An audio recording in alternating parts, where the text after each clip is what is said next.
So the application process, I think you've just had a bit of a talk about this, and it's probably very different for you than it was for me. As I said, I had a degree and all this other stuff, no chemistry. So my, oh yeah, I haven't told you yet, but I applied twice and I didn't get in the first time. But I like to think that nobody gets in the first time. It's like your driving test. That's what I tell myself. Anyway, of course, for me it's a bit different. There are, I don't know how many undergraduate courses in the country, maybe up to 100? Oh, in total? Yeah. For medicine or all subjects? Medicine. Medicine is, well, with all the permutations, it's about 120. Okay, so loads. There's about 120 courses. Yeah. Yeah. And then for me, far fewer. There are not many graduate entry programs at all. I think maybe 20 or so last time I looked.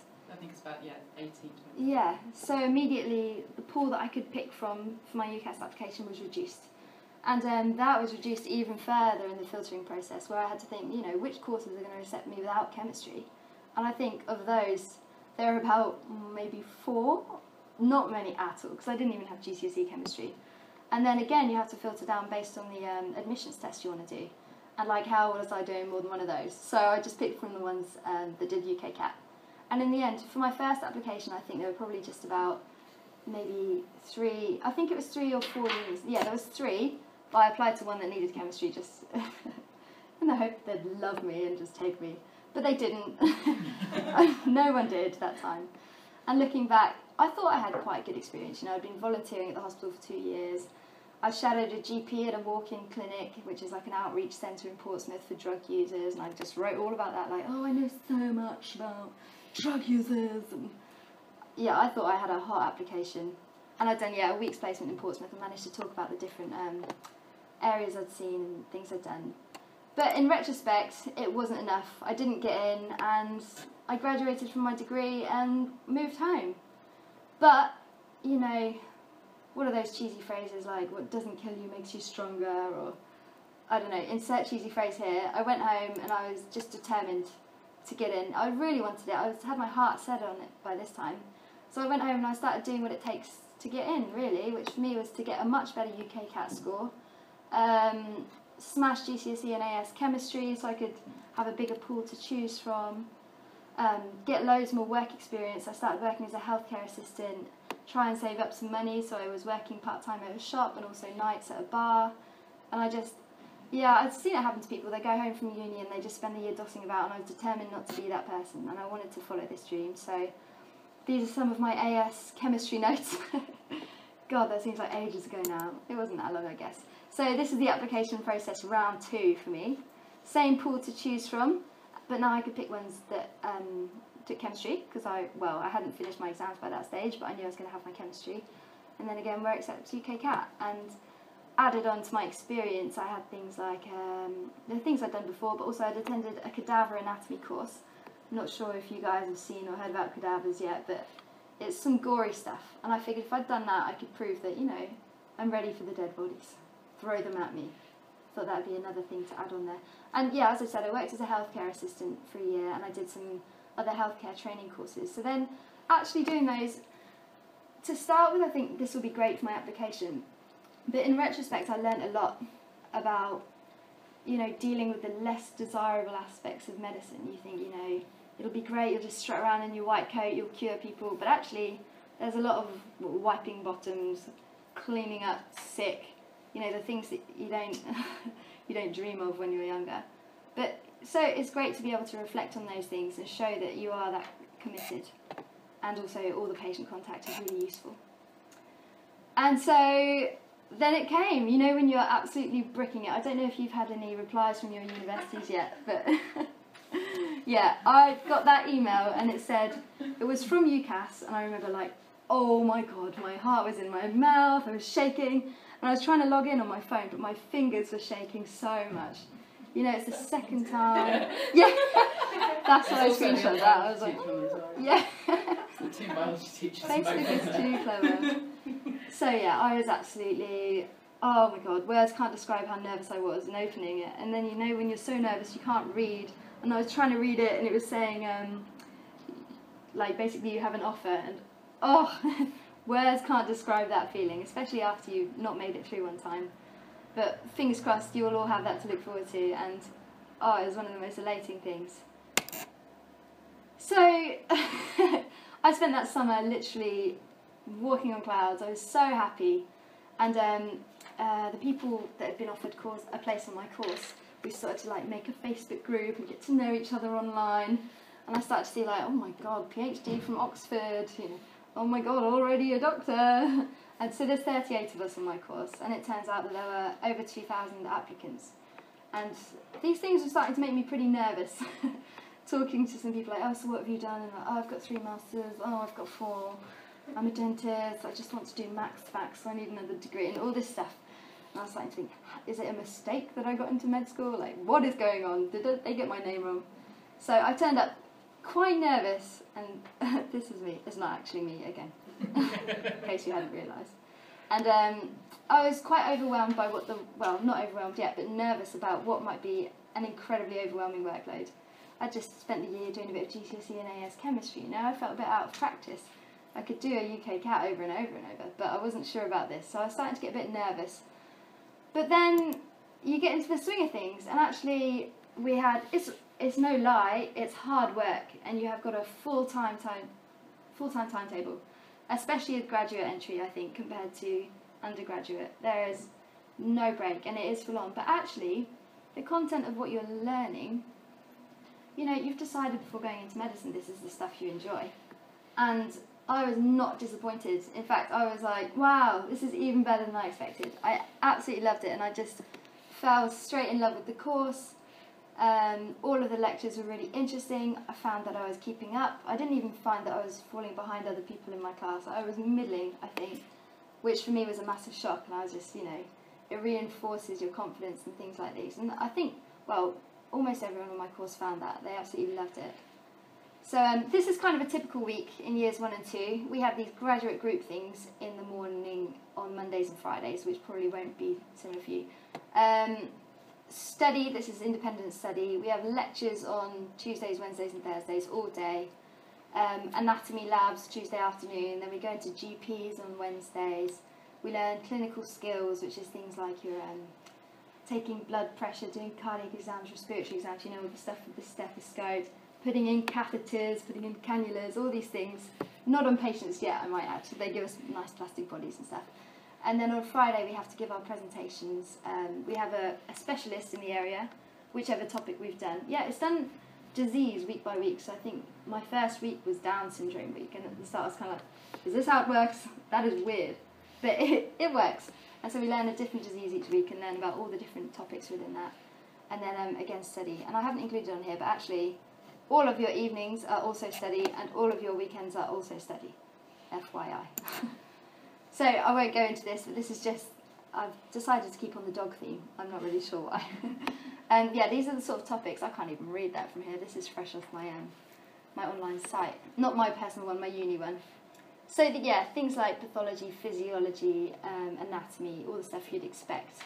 And then they're broadly arranged into these different clinical areas based on systems like neurology, which is all your nerves and stuff, endocrinology, so all your hormones, and it's organised like this, and it's really well organised. And then, yeah, so patient contact, I think this quite well illustrates what's going on there. So generally, patients you'll find, as a student, they tend to be okay with you, especially in the first 2 years when you've got people taking you round. Anatomy practicals, they're just as gross as you might think they are. If you're not grossed out, then fine. But I can tell you a funny story about one of the girls on my course who actually hates anatomy labs.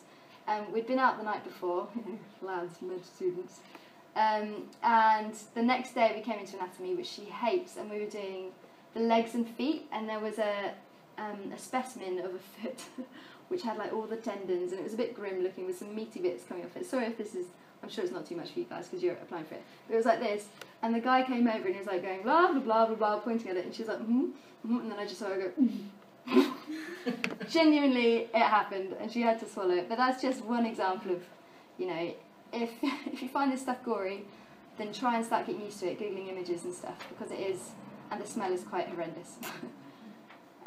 So yeah, this is a fake arm, just doing a bit of cannulation, practicing, and they get you really well prepared in all of the different things, so you don't need to worry about those before you go. So I would say here's a little summary of the skills that I think are required. I also put out a message to my other colleague students, what do they call that, fellow students maybe. And also I have like a Facebook page for sharing drawings and stuff, medical drawings, and I put it out there to get people to message me with what they think are important skills and stuff. And this is generally what came back. And I've highlighted here the most important one being motivation. Because it is hard work. It's true what they say, it is a really hard course. But if you love it, it doesn't feel so much like hard work. But you really have got to want it. I don't know if you have that phrase in London, but down Portsmouth, got to want it, mate. Other things, empathy and compassion, they're vital. And I know they are kind of buzzwords and they just end up being like, oh yes, I've got great empathy, I'm really compassionate, blah, blah, blah. But you really do need them actually, because if you don't care about the patients that you're going around to see, then you're not going to want to do it. It kind of links in with motivation. So you need to, I'm sure that you guys do, because that's why you want to go into it. Oh, I've also just seen that this kind of spells out medic. That is awesome. Medic, awesome.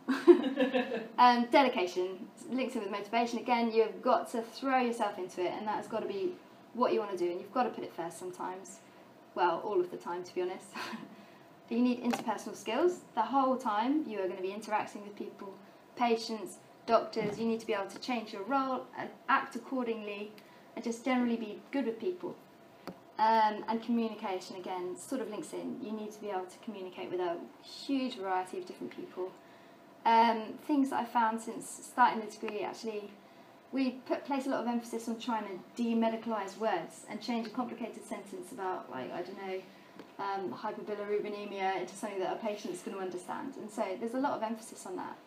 And it's really important. And then this final one, that I've kind of just stuck in at the end, I think could actually be the most important one, because you need to be able to relax. And you see a lot of medical students just absolutely falling down the pan. I don't actually know what that phrase means. But they start to really struggle because it's so intense. Yeah, it is so intense. There's a lot of stress. You get things like study anxiety is a phrase that I think has been coined recently by medical students. It's this constant worry that you're not doing enough, constant worry that you haven't covered the right topics. You don't really get a textbook like you do at A-levels, because at A-levels I was like, great, I'll learn it page 1 to page 1,000 spotlessly, and I'll be fine. But it's not really like that with medicine. They're like, this is the human body, learn everything about it. And so you're like, flicking through different books on the internet, going to the library, just trying to find things everywhere. So you do always, and you can't learn everything. You can't learn everything in one go. So you do always kind of have that background worry. Have I learnt the right things? Am I doing enough? And so being able to clock out and just kind of have some chill time is so important. I'm sure you guys know with your studying that taking a break is one of the most productive things in terms of keeping up your work rate. So that's really important. So they're personal skills, and then academic skills is another aspect. Obviously, you need to be quite academically strong to go into medicine, and these are the key things I'd say. You need to be studious, because regardless of the fact that when you go into clinic and you start working, you probably don't need to remember textbooks on textbooks of information, and certainly I found talking to doctors, especially GPs and things, they're like, oh God, don't ask me about cells, I haven't done those in years. So you don't need to know it then, but to get through med school and to get through your training, you need to be able to knuckle down and spend some good solid hours studying. And so you need to be the sort of person that's able to do this, even if it's not the most enjoyable thing. Another thing to get through the exams is you need to have a good memory, because there is a hell of a lot of content. And yeah, there's no other way of putting it other than you just need to read through it and remember it. So practicing your memory is good. Yeah, a science grounding is useful, of course, because otherwise you just need to up your grounding when you're at med school. But I'm sure going as an undergraduate, you'll already have that science grounding. You need to be able to understand concepts. So rather than just memorising things, you need to be able to sort of learn what it means and then apply it. So this links into applying knowledge. Say, for example, with maths, you wouldn't sort of study the fact that 41 plus 6 times 7 equals, God, I'm going to make up a number, 109. You wouldn't have learnt that fact from a page and then just in the exam be like, oh, I've seen that question before, write down the answer. You need to understand the sort of meat underneath it, because you're going to be confronted with a situation you've never seen before, and you need to be able to apply it. And that's kind of, I think a lot of people, when they start going into higher education, they often find that actually they've been doing really well until now, but that's because they can recite information. So yeah, I guess you can't really test that so well until you get to that stage, but that's part of it. And another thing is you need to be able to teach, and my course specifically places a lot of emphasis on that, because medicine as a career involves, you know, a lot of peer learning, helping each other out, explaining concepts to each other, and so that's a really useful thing. So, what challenges have I faced at uni? These are quite big ones. And again, I opened this up to my Facebook page, so medical students from all over the world have shared their, what they've found the most challenging since starting their course. One of the key things is exhaustion, especially coming up to exams. And you can't hide it, you do get absolutely knackered. My housemates got sick. You get up at probably 6 in the morning and you're studying right through probably till early hours in the morning, just because there's so much to learn. And again, you've got that worry. I mean, people on my course tend to get high grades, like 80s and 90s, so maybe they don't need to be doing as much as they are. But you do, the sort of personality type that goes into medicine is the type that wants to be thorough and get everything and nail it, and you can't really go into an exam confidently unless you feel like you know absolutely everything. So people exhaust themselves, and yeah, I'd say that's something you've got to watch out for. And they do warn us that, you know, medical students are at risk of becoming ill and making themselves sick just through working so hard. So that, yeah, that's something I found quite tricky. And also keeping up with your, again, it's this whole study anxiety thing. People next to you are doing loads. It's like 2 in the morning and she hasn't gone to bed yet, so I better stay up and do some more work. So there's that aspect of it as well. Your social life suffers, to say the least. I don't think it's quite as bad in undergraduate medicine. You guys all seem to be going out and getting drunk and going to lectures the next day. But I think maybe where my liver has aged slightly, it's difficult to do both. And you've got so much work to do. I'm talking mainly on the run-up to exams now, so the preceding three months or so are pretty solid, and this is when you start to feel the strains of medicine. But yeah, your social life can suffer, and linked in with that is relationships. I remember actually on my first, Freshers Week, us graduates trying to pretend we're still freshers, the second years invited us to this sort of initiation party, and we were all sort of, you know, drinking and get to know them, and then they were saying, you know, one guy said to me, "Oh, are you in a relationship?" And I was like, "Yeah." And he was like, "You're either going to break up with them this month or marry them." I was like, "What?" "Yeah, whatever, you don't know me, honey." But actually, you know, that's what someone had told him the year before, and someone had told him the year before, is that you go into a degree that's going to consume your life. And either that person that you're with, well, this is their theory, I have got to see it proved. Well, actually, a few of my friends broke up in that first month, and a few have got married. But, yeah, so it's kind of looking on the basis of the theory? Yeah, there's a bit of evidence. So yeah, there's a lot of strain, and actually it is hard to keep in contact with someone when you've got to study all weekend. They're off doing their 9 to 5, living for the weekend, and you're like, yay, Friday, I'm going to spend the night with my Patho Phys textbook. And yeah, that's something to consider anyway. But by no means is it certain. You know, people can be fine. Ridiculed by doctors. This is something Miss Matthews was talking about. You really got to be ready to take a splattering, because they yeah, you can get absolutely, oh god, I'm trying not to use swear words, but bad things. You feel bad, not good. This is my vocabulary of non-swear words. Yeah, it's tough, even if you know you're doing the best you can. Even if you're actually doing amazingly, even if you're excelling, they will find a way to put you down. I don't know if it's because they're bitter, because they had to go through this process and they're not doing. I think so too. I think it is. They kind of, it was part of my initiation. Exactly. That's how I was treated when I was at their level. You'll do the same thing. So maybe I probably will. Maybe stop doing it now. I think hopefully it's decreasing, but it does tend to be the consultants who are 45, 50, and they do make you feel like, I'm going to swear now, they make you feel like absolute shit. Yes, thank you. And you haven't actually done anything wrong. You maybe just came up with, you know, a gut reaction answer to a question that possibly wasn't as thought out as it could have been, but you're under pressure, a group of your colleagues looking at you, sitting around the bed of a patient, they come out with a pop question, and you come up with what seems like a sensible answer, although now you think about it, probably wasn't the best one you could have come up with, and yet they made you look like a slug. in front of 5 colleagues and the patient. Okay, now I just feel crap. That's true. Yeah, I couldn't do it. Yeah, and again, the sort of people that go into medicine are meticulous about being the best, and they don't tend not to take criticism so well. They want to be top of their game. That's how they got into medicine in the first place. So you might find that you're the kind of person that struggles with that. I don't like it. I can take it though, because I spent a year being shouted at by a coach. But yeah, some people really do struggle with it, and you know, even days later they're still sort of moping around like, I'm a piece of crap. But you've just got to not let it happen to you. And then anxiety, I've talked about this, and I think actually this is a really big point. You've got to really stay on top of it, because there are high statistics of, you know, they're constantly keeping on top of us, checking we're okay, because a lot of medical students can become depressed, and can, you know, they say a lot of doctors are led into alcoholism and things like that. And it's all, if you can keep on top of your background anxiety and make sure, you know, have a check-in with yourself every now and then and make sure you're doing okay, because you've got to not let this creep up on you, and it does happen to a lot of people. One of the girls actually in my first degree, when I was doing biology, she had done 2 years of a medical degree, and then she told me she left because the anxiety was too much. And now she's on like daily medication to try and control it. So yeah, you've got to watch out for it. And then obviously there are financial issues as well, particularly for me as a graduate.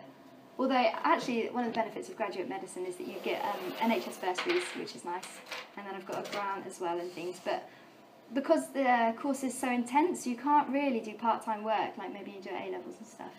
I found myself doing a bit of tutoring along the side, because that only takes maybe 4 or 6 hours a week, and I can fit it in as and when. But it's really difficult to commit to a part-time job like you might be able to do at the moment.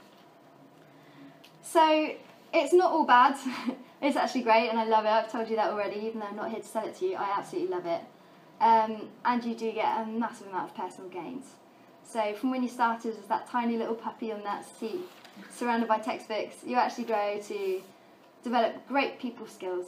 Every day you're working on them, and you actually start to love it. You start to become confident, and when you're confident in yourself, it's a positive cycle. You're better at doing what you do, which makes you even more confident, and it can really reinforce that aspect of it.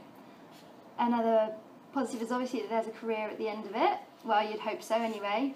But then the main thing, and this is really what makes all those challenges that I've mentioned worth it, is the satisfaction factor.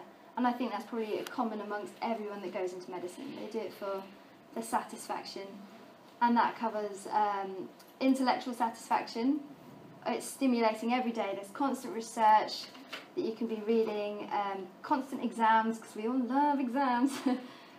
Yeah, basically you don't go brain dead. You get to apply your knowledge, which is really, really nice. And one of the things that, compared to my last degree, though I loved it, I'd be learning pages and pages and pages of text, sitting the exam, and then, you know, over. What was that for? But in medicine, you'll study maybe, I don't know, cardiology and the heart sounds the night before, and the very next day you'll be listening to the patient's chest, and actually what you learnt yesterday is useful. And that kind of reinforcement is so nice. It really makes it worth it, and it spurs you on to learn more, which is great. And that's one of the things that makes it doable despite being so hard. Another thing under satisfaction is that you feel like you're actually making a difference. Maybe not so much as a student, but you know, in ways you do, especially when you speak to patients. But when I speak to my friends who have gone off to do their jobs in recruitment and other things, you know, they're enjoying it. But sometimes on a bad day they'll come home and be like, I did nothing for the world today. What have I done today? I've filed some reports and, you know, I've done my 9 to 5, but actually, despite the fact that we're doing maybe a hell of a lot harder work, we can come home and, you know, feel like we've done something good today, which is really important. And also variation. It's not sat in an office every day doing the same thing. You get to learn, well, there is so much to learn, so many different aspects and so many different options that you can go into as well, and they're also different. And your week is really varied: hospital, GPs, lectures, anatomy, clinical skills. There's so much variation, so it's great. It really keeps you engaged. This is that famous cliche that medical students work hard and play hard. And it's true, well, not so true anymore. I had a great time in Freshers Week, but now it's mostly about working. But for undergraduates especially, medical societies are renowned for being great fun. And it's true, you do have some, you know, you make some amazing friends. You're with them you have so much contact time with them. My course especially is so small that you end up being, you're working together, you're having a good time together, you're helping each other through, you're wiping each other's tears away when you're exhausted from studying, and you make some amazing friends. That goes for any degree at uni, but I think with medicine, particularly, you do tend to make really nice, close-knit communities, which is great. Sorry. Okay. So I think really that's about it from what I've prepared anyway, to summarise medicine. And I've just put in a couple of pictures of the sort of things that we study. I mean, this is a diagram that I made from neurology last year, and then this is just a cross-section of the skin, and there's some more. So I just put on a little promo for myself at the end, if you want to see my illustrations. This is my Facebook page, and this is my Instagram. But yeah, I don't know if I've covered everything you guys were after hearing about. I mean, have you got any questions? Anything else